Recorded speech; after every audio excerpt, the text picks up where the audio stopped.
He woke up to the sensation of a lick. He took off his glasses and was instantly shocked. He found himself stranded on a cliff face 1,000 meters high, with a deep chasm yawning beneath him. When he looked up, he saw his parachute tangled in the branches of a dead tree.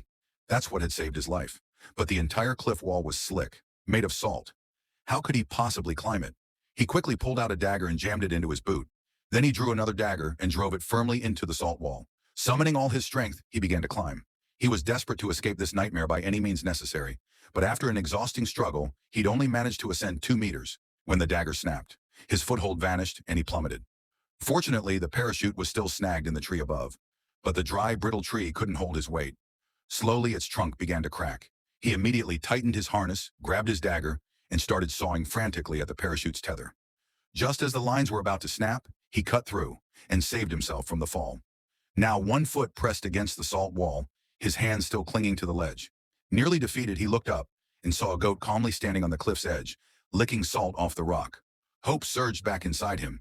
He decided to do exactly what the goat was doing. With every ounce of strength he had left, he reached up along the wall. The abyss below made his soul tremble. One wrong move, and he'd be smashed to pieces from a 1,000-meter drop. But there was no turning back now. Carefully, precisely, he used his hands and feet to begin inching upward. After an agonizing climb, he finally reached an overhanging ledge, but he still couldn't relax. The salt crust crumbled beneath him, rocks clattering down into the void as he climbed with painstaking caution. At last, he leapt like the goat, springing upward. His fingers caught the cliff's edge, but his strength was gone. No matter how hard he strained, pulling himself up seemed impossible. Then a goat appeared above him, glaring angrily. It sniffed at him, decided he didn't belong, and without hesitation, rammed him with its horns. Luckily, he still clung to the ledge with one hand. He fought to haul himself up, but the goat refused to back down, charging again.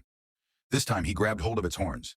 Panicked, the goat jerked backward, and in doing so, yanked him upward.